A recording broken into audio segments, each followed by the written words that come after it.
Hey everybody, welcome back to Northernlion, Plays of Binding of Isaac Afterbirth Plus. Last run, pretty good. I'm feeling like in the last run we didn't talk about Isaac at all. And that's always, and this is not a joke, XWBX.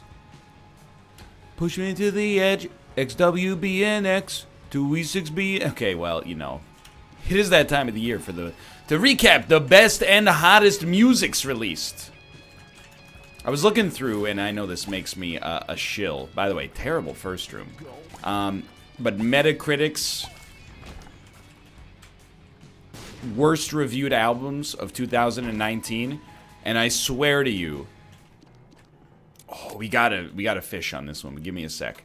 I swear to you, I have never seen, and I've never heard the music of any of these artists, except I am aware of the song Gucci Gang.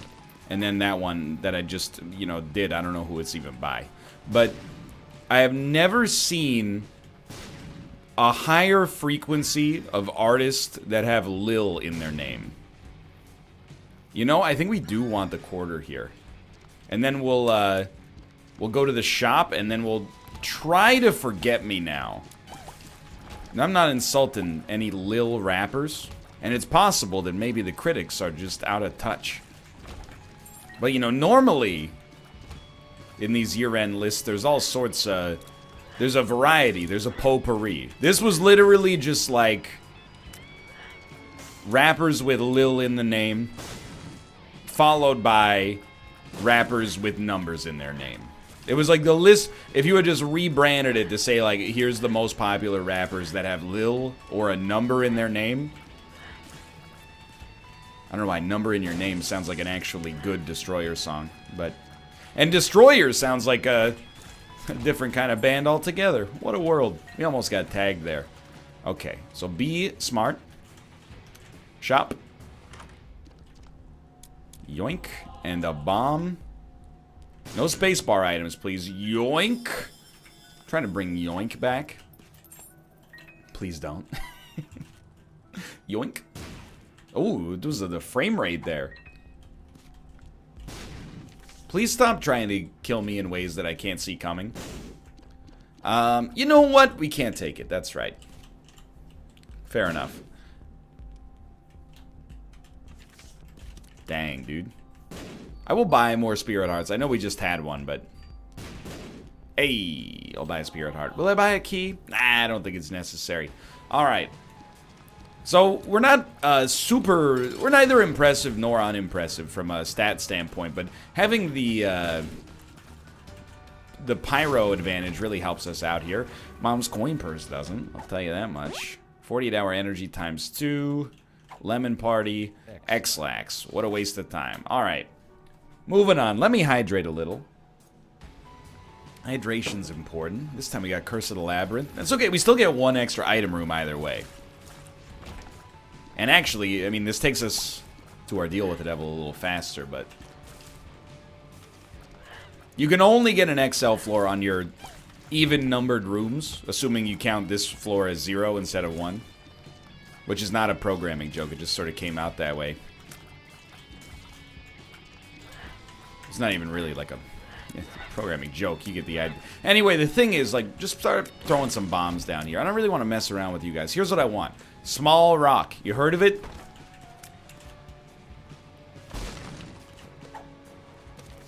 It doesn't have to be small rock. But particularly, like, I think our damage is totally okay. Just give me... Or I think our rate of fire, I should say, is totally okay. Just give us just a minuscule, a meager damage upgrade. And I'll be over the moon. I'll love you forever, or at least until the next run. Alright, you're gonna bring your own bombs, BYOB. Not located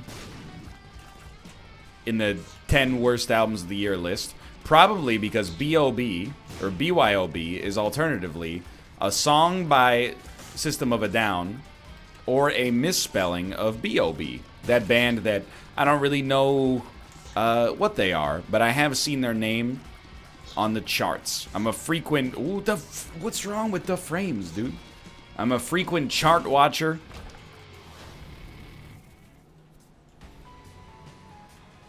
Computer, are you okay? Here, I do have some background processes open. Not even Photoshop. I'll level with you. Photoshop being open, I get ribbed for it all the time. Look, you're my people, okay? I know you. I know half of the people watching this are exactly like me. Never shut off their computers. Get mad when there's a Windows update. And leave things open if they know they're going to be using them later. It's a bad habit. It's indefensible, except for the fact that, hey, you're not perfect. You know, you're doing the same thing, just in different parts of your life, you know? If Paul Rudd did a PSA and was like, hey, kid, turn off your computer, I'd be like, you know what? Paul Rudd is the perfect man. I will turn off my computer. I want to be more like Paul. But when, you know, Takashi69_Minecraft on Twitch is like, lol, Photoshop's opened. I'm like, dude, just for you, I'm gonna open up another tab of Photoshop, okay? Takashi.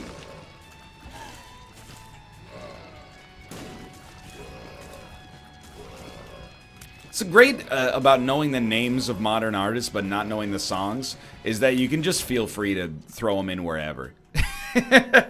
Wherever your preconceived notions of an artist named Takashi69 would fit in. Just toss it right in there. Range up, okay.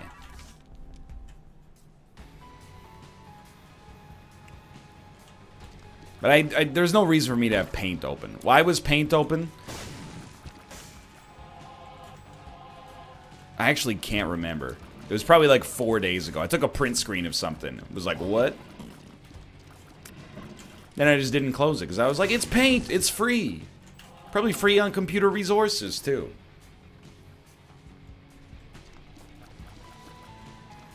I totally forgot we had a second item room. So we're not going to be too far. I mean, I wouldn't even really describe it as being behind schedule. Host had, you know, here's your broke woke, okay? Broke? Host had's so good because we have explosion immunity plus pyro. Hey, here's woke. Doesn't protect us from fire, so it sucks. No, woke is more like, how often are you going to get hit by your own bombs anyway? I mean, it does happen, but not that much. Speaking of which, I wanted to bring something up. Because I'm not a perfect human being, for sure. That's Paul. Mr. Rudd. Let me see what we got here first, then I'll get into it. I think we should take them both. Book of the Dead is... And that was bad, but Book of the Dead is so obviously, like... Not necessarily run-winning, but so close. It might be run-winning, if you're able to use it properly. Another XL floor? Is it my birthday?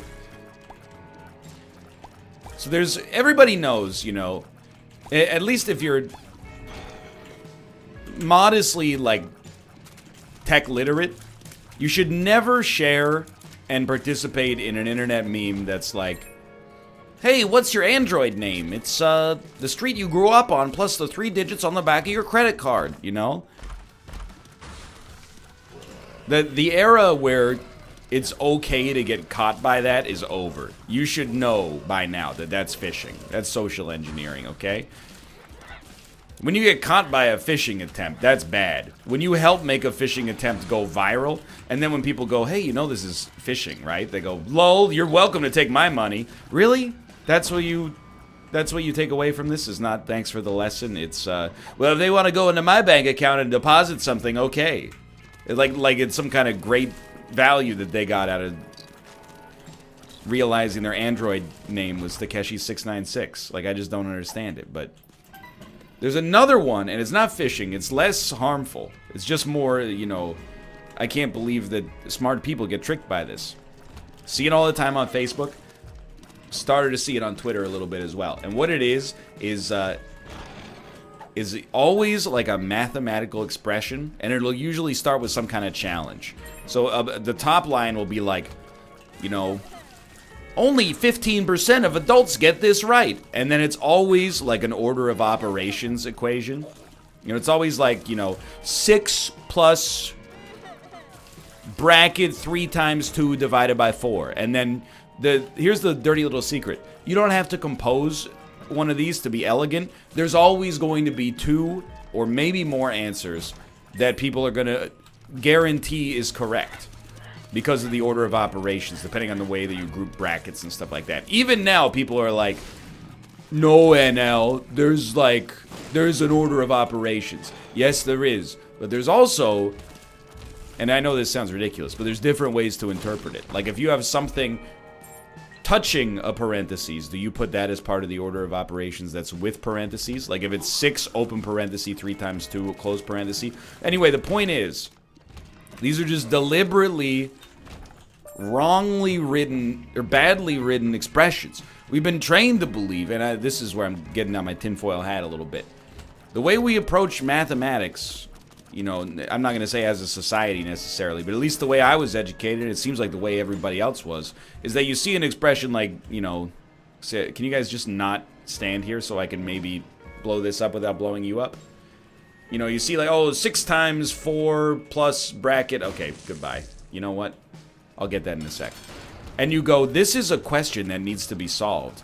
But it's not really a question. It's an expression. It's the same as writing, you know, in English in some ways. You know, you could write in English, you how are? And then people will be like, you know, only 15% of adults can figure out what this means. You know why? Because it's badly written. It should say, how are you? It's the same with this. It's like if you wanted people to solve the equation, all you would need to do is actually, you know, write it out in a way that's not ambiguous. Well, it's not even an equation, it's an expression. But instead, otherwise intelligent people will trip over themselves to prove how much they paid attention in 4th grade math or maths class. Wow, I can't believe so much of the country is so stupid they don't even remember that the brackets come before divisions. Wow, I can't believe that so much of the country is so stupid that they don't remember if something touches the brackets, it gets lumped in. But here's the thing. We all learn it in slightly different ways. BEDMAS, PEMDAS. You know what comes first, multiplication or division? You're going to hear 2 different answers. You know, I want to say division comes first because we always learned BEDMAS. But I've also heard people say PEMDAS. Are they wrong? No, the thing is we just, you know, there is no, and this is where I'm getting a little bit up my own butt. There is no right. It's a mathematical expression. We all learn the common terms of how to read this. It's not like that expression exists in nature and we're able to identify it. It's a way of writing the language so that we're all on the same page. You know, I feel like I'm taking crazy pills. Anyway, I'm just telling you, if you ever see something like that, you don't have to participate. If you want to participate and be, you know, part of the rabble, by all means. I'm just saying. Yeah, I hope I'm not like I'm not a mathematically minded guy on an advanced level.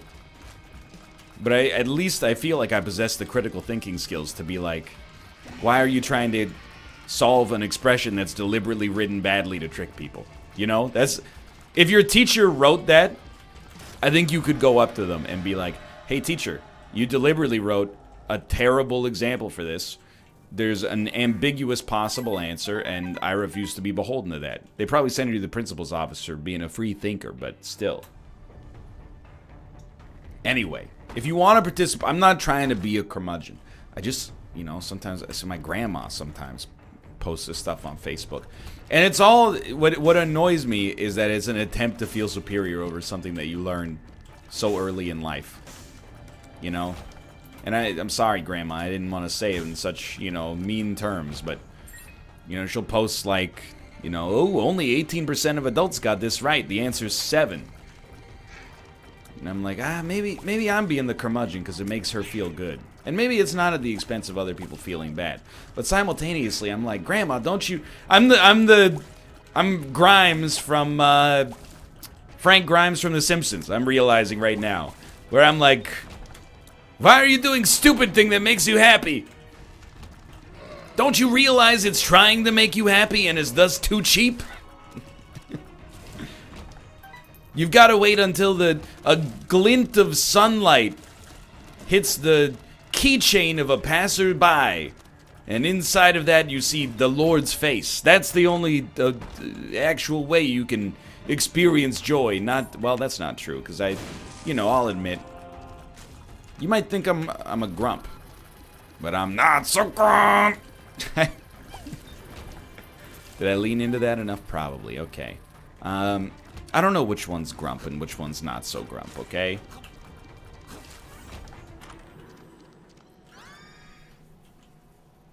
Was it Egoraptor? Anyway. Jonathan?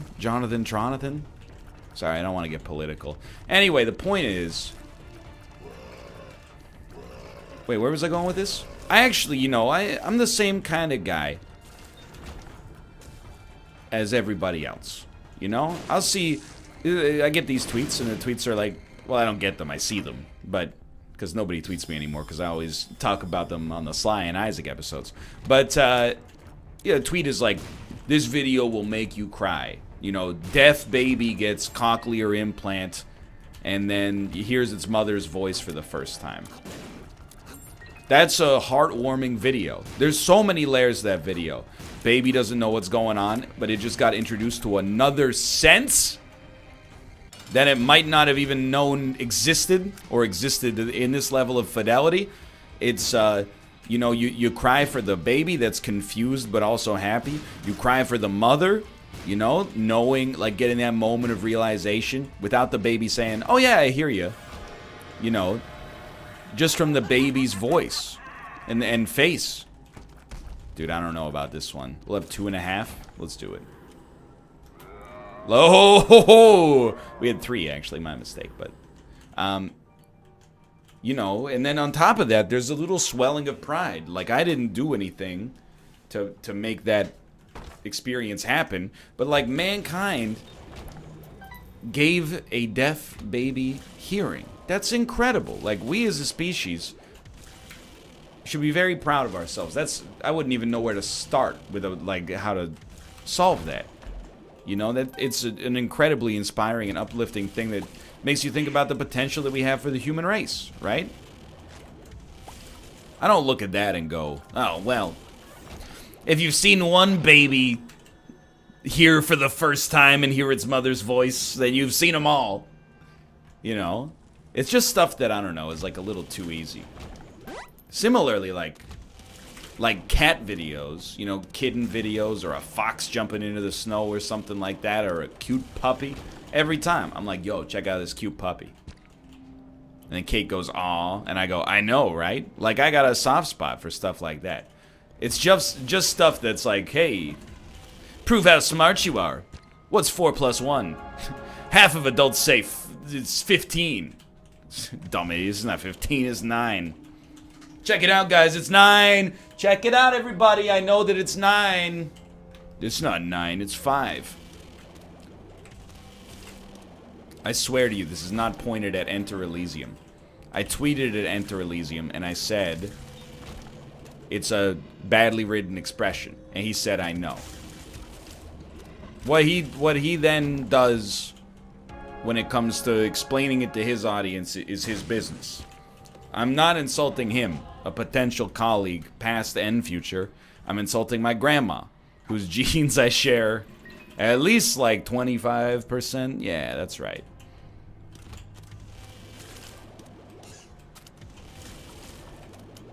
Something like that. It's easy because, you know, you get 50% from each parent, and then, you know, they got 50% from each of their parents, so you got 25% from each of your grandparents. Then it gets all screwed up once you get into cousins and stuff like that. You get into the 12.5%, and it's a whole Richard Dawkins sort of thing. Anyway. I think you can tell a lot on social media from what people share. You know, I retweet funny stories. That's like my identity. I tweet when I'm going live, and I retweet funny stories. Occasionally, I'll get involved in a meme or a trend, but it's with increasing regularity.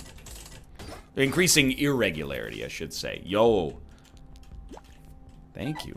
We should actually keep the Joker card for Boss Rush, I think. Whoops.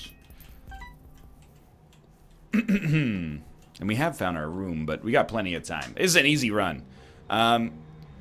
Like, I can't say the story because of Google DeepMind, but there was a New York judge who got, well, pressured into stepping down and then resigned. He told Viggo Mortensen and his lawyer to go S each other's Ds. I don't care who you are. That's the funniest story I've ever heard. Can you imagine being in a courtroom? I don't even know what it was in response to, but I can like construct it in my head. Is like, you know, the lawyer was like, well, Vigo is very busy, and you know, I know he didn't have time to file the documents on time, and blah blah blah. And the judge was like, oh, just go suck each other's D's. Because we've all had, don't we all have moments in our head? I don't know, maybe he was being like way out of line, even beyond that. Obviously what he did was out of line, but you know, maybe it was just out of nowhere. He was like, hey, you guys ever consider asking each other's D's? Either way, it's inappropriate conduct. You should resign. But we've all had those moments, right, where we've been listening to somebody talk and we're just like, man, why don't you guys just go ask each other's D's, you know? It's not a pointed statement except to be like, you know, I mean, if you're going to try to feed me a lie like this, I'm going to give you a flippin' comment, I guess. That's like my favorite news story of the year. I don't know if I would describe it as a feel-good story, but I felt good after I read it. I don't think that's how that expression works, though. So, in the interest of enjoyment, I took that. Because anti-grav brimstone is a fickle beast, is what it is.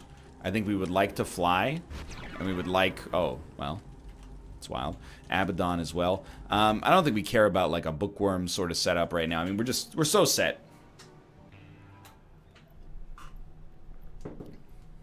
Anyway, where was I going with this? It's just like little stuff on social media that I'm like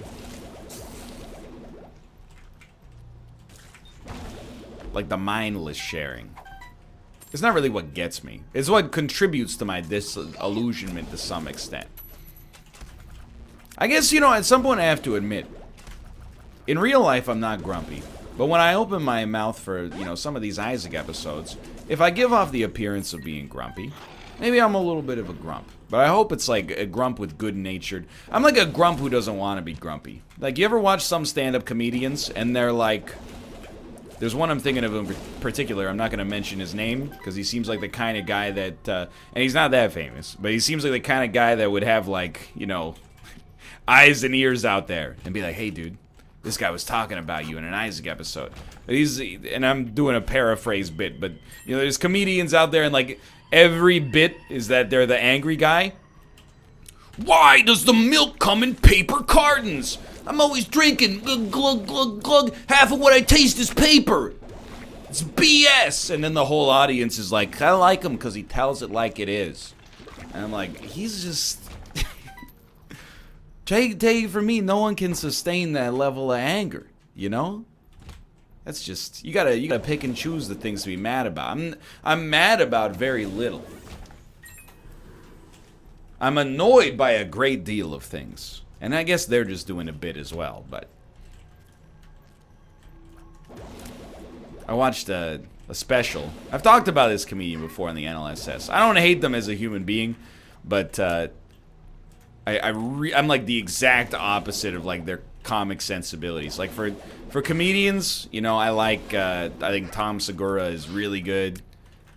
Mike Birbiglia is doing amazing work. You know, I'm into that stuff, you know. Basically the extension of like the indie comedy scene from the early 2000s.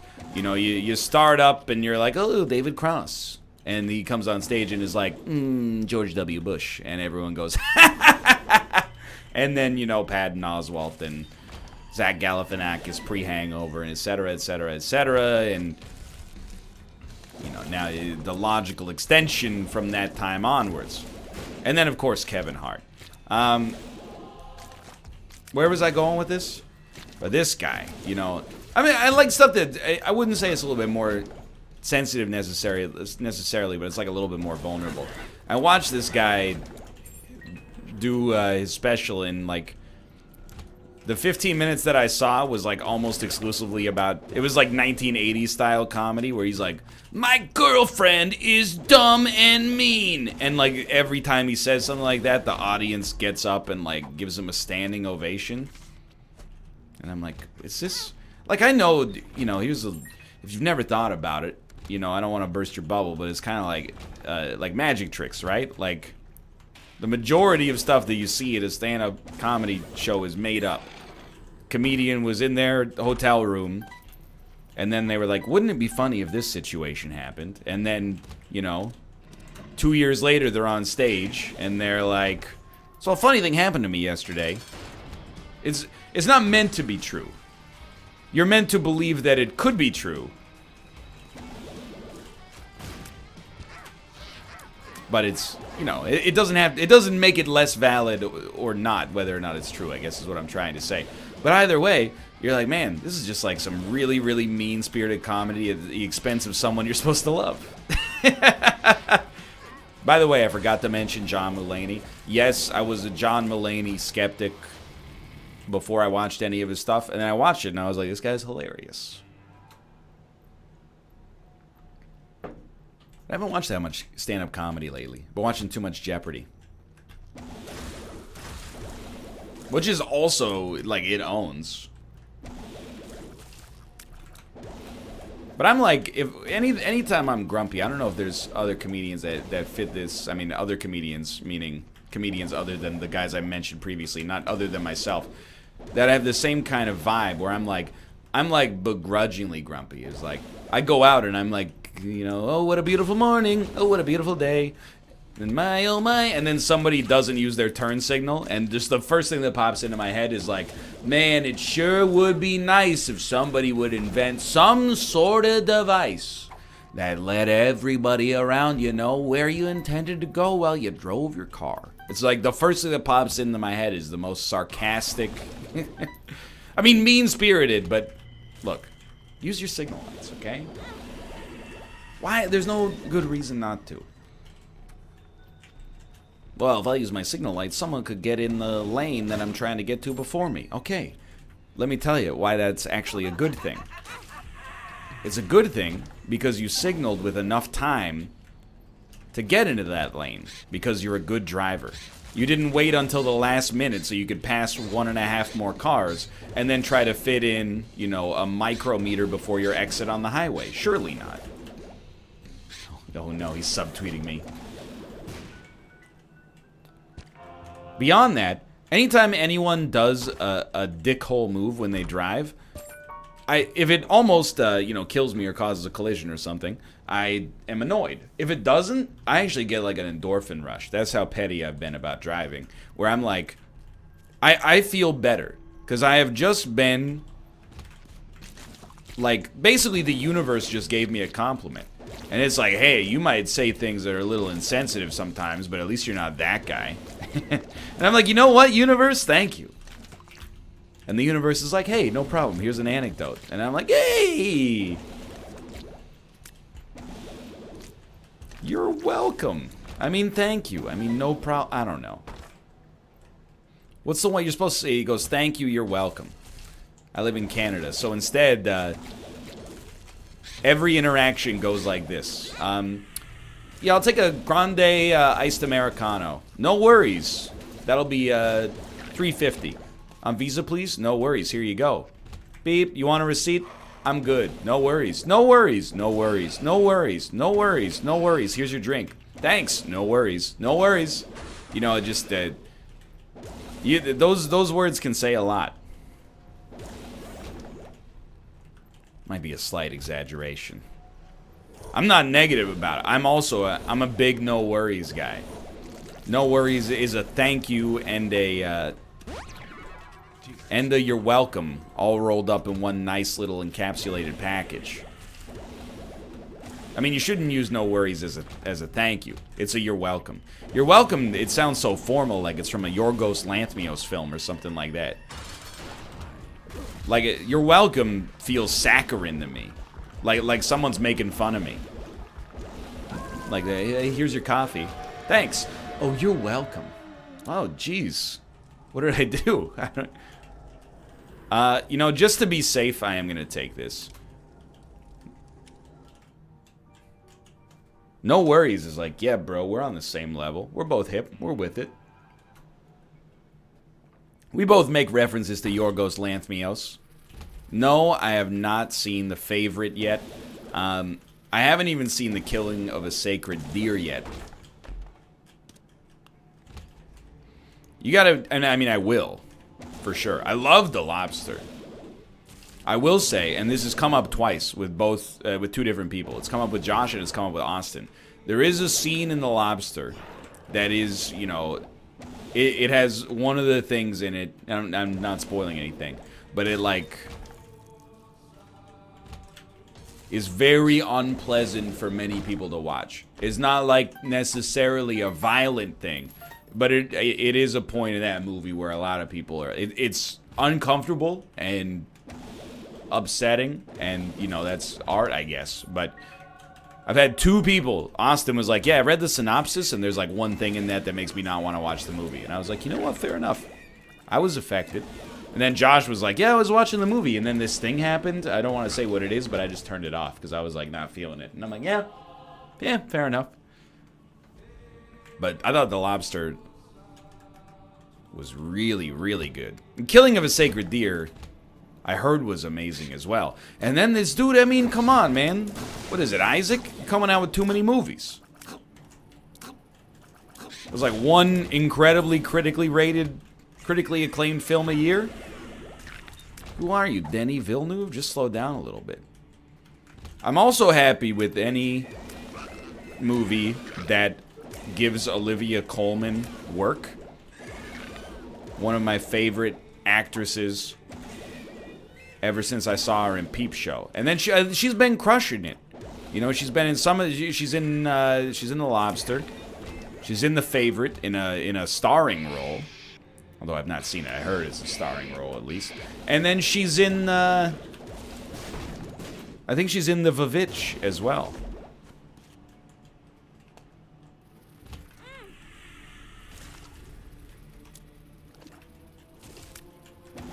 Meanwhile, David Mitchell's playing a Shakespeare in some kind of weird BBC Blackadder in the 1500s sort of thing. Look, I love David Mitchell too, okay? I'm just saying. You know, make more seasons of Peep Show. Dance for me. I want to see Mark in a senior's home, plotting to take petty revenge on the people he wishes would be friends with him. Please let me go. Bismillah, no. Well, there's no complaints to be had about this run, by the way. I mean, Brimstone is amazing. Damage is good. Rate of Fire could use a little bit of work, but not much. And, I mean, the negative that we have is anti-grav, and we did that 100% to ourselves. If we're low on HP, it's pretty much 100% a result of the fact that we have been a little bit too aggressive, maybe with deals with the devil. But we're about to fight a bunch of bosses that stand still. So I don't think we have too much to worry about. Plus, one extra item in Wheel of Fortune, plus 3.24 luck stat. So I think we probably, without too much strife, could have built a run that was a little bit stronger than this. But anytime you're able to get Brimstone, and I mean like literally anytime you're able to get Brimstone, you gotta praise it a little bit, or Yorgos is coming for you. There's some kind of unspeakable horror that is also darkly comedic. Alright, Wheel of Fortune. The Soul is good. Egghead is good. Well, I mean, I don't think it'll do anything, but we'll take Flat Stone. And now that we have HP, we'll just blow these up. And I'm actually really happy to have Toxic Shock. It would be cool if the Brimstone portal skipped on the ground. I don't know, now I'm freaking out. I'm like, did it give my Brimstone portal a shadow? In order to have the skipping tiers? I don't think so, but it's possible. And dude, it's early in a streak, but at least we have something that we could, you know, without being too intellectually dishonest, we could be like, hey, we got a little bit of a streak going. 8 wins here.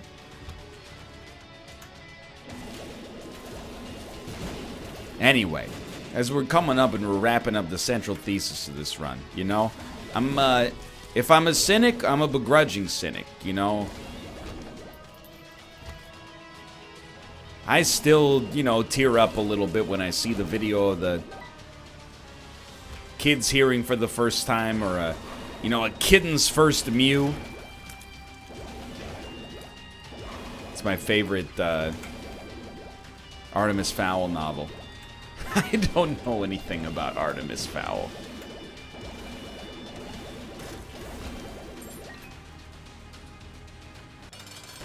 I did see the trailer. What did I think about it? I thought that I don't know anything about the franchise, but there's just something. I think if you've read the books, you probably feel differently than this. As an adult, when I see that a movie stars like an 8-year-old wizard or superhero, it takes a lot for me to suspend my disbelief. Now, you might be saying, hey, you gotta suspend your disbelief a little bit to believe that there's magic.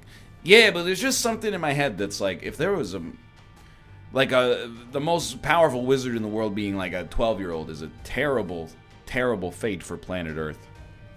We don't even let 12-year-olds drive cars, for good reason, you know? I wasn't responsible enough to drive when I was 12, and I was old wise beyond my years. Mother, have you seen Father's copy of The Republic? Anyway, thanks for watching. Hope you guys have enjoyed the episode. If you did, click the like button. Helps out a great deal. And, of course, subscribe if you want to see more in the future. For now, thanks for watching, and I will see you next time. Follow me on Twitch, twitch.tv/Northernlion to be notified when I go live in the future. But for now, thanks for watching. I'll see you next time. See ya!